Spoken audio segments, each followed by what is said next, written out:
Kita lihat bagaimana awal mula Islam dan kaum muslimin menguasai tempat ini dan membangun peradaban yang luar biasa dalam sejarah manusia.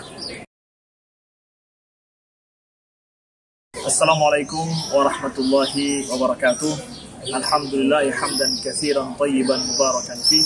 Allahumma salli wa sallim wa barik ala sayyidina Muhammad wa ala ali sayyidina Muhammad. Amma ba'du. Alhamdulillah, hari ini kita berada di ibu kota Andalusia, yaitu Cordoba.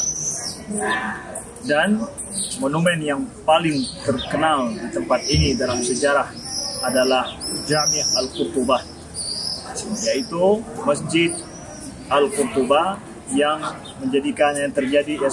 menjadi sebagai pusat peradaban Islam dulu di Spanyol atau di Andalusia. Bagaimana kegemilangan Andalusia dulu dimulai? Tentu dimulai sejak pembukaan atau futuh yang dilakukan oleh Tariq bin Ziyad radhiyallahu anhu. Kita lihat bagaimana awal mula Islam dan kaum muslimin menguasai tempat ini dan membangun peradaban yang luar biasa dalam sejarah manusia. Pertama adalah dimulai tahun 92 Hijriah atau 711 Masehi.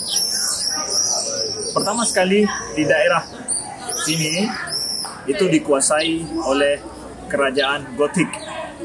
Kerajaan Gotik ini terjadi perpecahan di dalam keluarga kerajaan dan terjadi perebutan kekuasaan oleh panglima daripada raja kerajaan Gotik ini. Lalu Raja Julian yang berkuasa pada saat itu merasa dendam terhadap orang yang ingin merebut kekuasaan darinya, yaitu panglima tentaranya pada saat itu.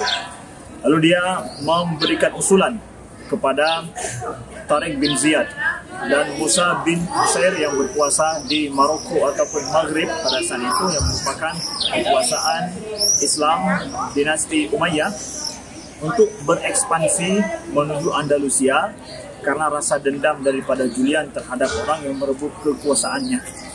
Lalu dimusyawarahkanlah bersama dengan Walid bin Abdul Malik yang pada saat itu sebagai khalifah di Damaskus untuk melakukan ekspansi Islam sampai ke Andalusia atau sampai ke Spanyol ini. Abdul Malik kemudian memerintahkan supaya Walid bin Abdul Malik memerintahkan supaya lihat dulu apakah betul tawaran itu bisa ditindaklanjuti atau tidak. Lalu dikirimlah pasukan pertama yang menyeberang Selat Gibraltar itu menuju Spanyol untuk melihat kemungkinan melakukan ekspansi besar-besaran ke Andalusia ini. Lalu dikirimlah sebanyak 500 pasukan yang dipimpin oleh Tarif bin Malik untuk melihat observasi bagaimana kondisi di tempat ini, tempat baru yang tentu harus dipelajari lebih lanjut sebelum dilakukan ekspansi besar-besaran.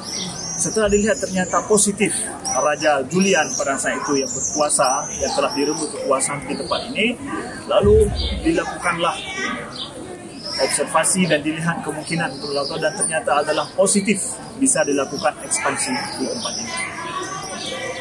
Sekian, dan oleh demikian ternyata dilarang, jadi tidak bisa kita melakukan syuting di sini, rekaman dilarang ya.